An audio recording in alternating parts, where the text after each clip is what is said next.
Hola a todos, ¿qué tal? Hoy vamos a comentar una de las novedades más importantes de este mes y que paradójicamente ha quedado bastante eclipsada por el aluvión de títulos que salen cada semana.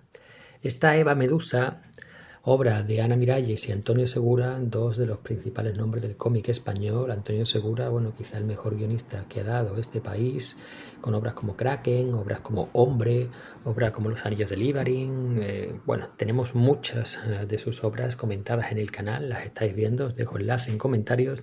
Y Ana Miralles, que directamente es la mejor dibujante de este país, dibujante hombre o mujer, me da igual, y lo pongo por encima de Garnido, de Jiménez, de Pacheco y de quien sea. Lo que esta mujer es capaz de hacer con su lápiz, con sus colores, es increíble. Y ahí está Dijin de Dufox para demostrarlo. Lástima que el guión, pues fin, es Dufox y acaba cayendo en el soft porno italiano de los 70. Pero bueno, esa es otra historia. También tenéis en reseña de esa obra en el canal y de otras de esta autora que últimamente ve su obra recuperada por Astiberri muy acertadamente. Hace relativamente poco tuvimos su Ava, una instantánea guión y dibujo de la propia Miralles sobre la famosa actriz y bueno, En busca del unicornio y otras historias que han sido recuperadas por Astiberri y a las que ahora se suma Eva Medusa, que es quizá una historia que la convirtió en la dibujante que es hoy día. Faltarían por recuperar algunas obras de sus orígenes, lo de Marruecos Mon Amour, la de también con Segura, por cierto, y la de Mano en Mano, una historia de pocas páginas sobre un punto de vista muy interesante, un billete que va cambiando de mano en mano, como dice el título, pero esta es una obra que da el cambio a la Miralles que conocemos hoy día, que deja atrás las reminiscencias de cómic underground de los 80 y empieza a ser reconocible como la dibujante en la que se convertiría. Se publicó en su momento por Glenat en 3 álbumes y tuvo un cierre abrupto, del que ahora comentaremos, y no volvió a saberse de ella hasta que Astiberri la ha recuperado en este tomo. Una edición de lujo con, bueno, álbum de gran formato, en tapa dura, de buenísima calidad, lomo plano, como es habitual en la editorial de las Vascongadas, y bueno, detalles, las guardas, muy buen papel y sobre todo muchísima información. Pocas veces he visto un álbum integral recopilatorio que tenga tanta información sobre la obra, sobre su creación. Tenemos lápices y su terminación con colores. Tenemos textos de la propia autora, de bueno, otros críticos y dibujantes. Al principio tenemos una introducción de la propia Ana Miralles en la que nos habla cómo fue la creación de esta obra, su interrupción, su relación con Segura y todo el proceso de creación desde las portadas hasta las páginas que fueron rechazadas por el editor francés, y poco a poco vemos que este dibujo, ya digo, muy influenciado por los 80, por la estética de los 80, va dando paso en el último álbum, ya se ve completamente a la autora que hoy conocemos. A nivel de extras, de documentación, de inclusión de textos, de imágenes, de bocetos, todo. Es una de las ediciones en las que uno puede adentrarse en la mente creadora de la autora, y pocas veces he visto un álbum tan completo. El resto de obras de la autora publicadas por Astiberri: En busca del unicornio, adaptando la novela; Ava, de creación completa, bueno, con guión de Mario Ruiz también, pero guión y dibujo de Miralles, y luego otras obras ya con un enfoque y un público más infantil juvenil. Un pedazo de edición que son 35 euros y los pago con gusto. Para que os hagáis una idea del tamaño, como siempre comparamos con un comic book estándar, fijaos, enorme.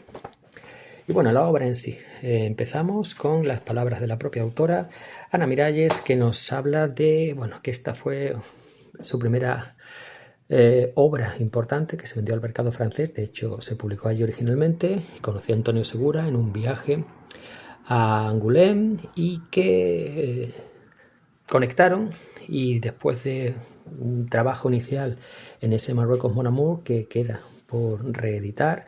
Era una obra en blanco y negro y todavía con un estilo muy ochentero, digamos. Pues se presentaron una obra al editor francés de Glénat, que quería explorar lugares exóticos, que quería aprovechar la capacidad que tiene Miralles para plasmar esas culturas, esos selvas, esos lugares llenos de exotismo. Se le aceptaron y empezaron la aventura, que iba a durar mucho tiempo. Antonio Segura, el fallecido Segura, tenía planes a largo plazo, pero esto se publicó inicialmente en Francia en el 91, aunque de espíritu totalmente ochentero, al menos en sus primeros álbumes. La crisis del 92, que afectó a todos y al mundo editorial no fue una excepción, hizo que el editor francés se echara atrás y dijera que la cosa se quedaría en 3 álbumes. Eso se lo comentó a los autores cuando estaban a la altura del segundo, lo cual hizo que Segura tuviera que rehacer completamente su historia, y el tercer álbum se nota que está cerrada a trompicones, con personajes que aparecen y no se sabe de dónde, y con un fin que es, bueno, un final que es baja bastante el conjunto de la obra, pero es que no había tiempo para nada. Después de esto, pues empezamos con la historia. Empezamos con estas páginas en las que se ve a una mujer blanca en lo que sabemos que es el Brasil. El Brasil en el que todavía los blancos son los amos, hay esclavos, y ella es, por lo que nos enteramos, la esposa de un cacique que tiene una plantación de caucho en el interior de la selva de Manaos y que muere. Muere, y desde entonces pasan 16 años. El hijo de esa pareja, la hija, es enviada a un convento de monjas para que se críe allí. No sabemos por qué ese padre ha querido mantener a su hija alejada, pero sabemos que está esperándola y que depende de lo que se encuentre, la aceptará o la abandonará. Hay muchas influencias místicas, religiones de vudú, esas religiones africanas que llegaron al Caribe y a Brasil con los esclavos, y el trazo, ya veis que es el típico de los 80 en España, que podéis encontrar en muchos autores de la época de la revista, Cairo, Simoc y tal, pero poco a poco este trazo va dando lugar a, como digo, la dibujante en la que luego se convertiría. Fijaos, entre estas páginas y estas hay poco que ver, parecen 2 autores diferentes. Llega la niña, una niña inocente, una niña pura, una niña que ingenua, una niña que solo quiere agradar a su padre. Viene con una dama de compañía, una monja, y su padre rápidamente la acepta. No ve lo que tenía miedo de encontrar. Y paralelamente hay otra personaje, una vieja negra, parece hechicera, que está decepcionada porque no es lo que esperaba. Hay un tercer personaje, el capataz de la plantación, un bon vivant, un fucker, como dicen los adolescentes hoy día, que vemos en las primeras páginas que tiene mucho éxito con las damas y que tiene mucha curiosidad por conocer el secreto de su jefe, del que él nunca habla. A través de flashback y de escenas en las que se nos cuentan en tercera persona la historia, como el amo estaba enamorado de su mujer que poco a poco empezó a interesarse en la santería, en el vudú, pues primero como una forma de preservar su belleza, pero cayó totalmente en el vudú y se convirtió en una devoradora de hombres, una Eva Medusa, pues hace referencia a ese juego, a la primera mujer y a Medusa como el ser mitológico. Poco a poco vemos cómo la historia se va desenlazando, cómo la niña empieza a interesarse por el capataz de su padre. Como su padre tiene secretos, arrepentimientos, baja a una capilla privada todos los días, nadie sabe por qué, y mientras tanto esa vieja hechicera está trazando sus planes. De alguna manera algo ocurre, no vamos a contarlo todo, y la niña se convierte en el recipiente de lo que era su madre, en el recipiente de algo, un ser mitológico, esotérico, una deidad de los esclavos, y a partir de aquí pues comienza realmente la historia. Una historia que Aparte del dibujo, que fijaos la diferencia, siendo el mismo personaje, parecen dos distintos entre la niña que llega en el barco, esa niña inocente, esa niña, y cuando está, digamos, poseída por esa divinidad. Todos los secretos que tiene el padre, todas las relaciones que establece entre los esclavos, entre ese capataz que al principio quiere domarla y que luego hay mucho sexo. Hay incluso situaciones que rozan lo incestuoso, pero están al servicio de la historia y todo entrelazado con lo que era la época, esa época en la que los esclavos negros seguían sojuzgados por los amos blancos, la minoría blanca, por el misticismo que es rechazado por el gran colonizador blanco y el personaje femenino que lo domina todo.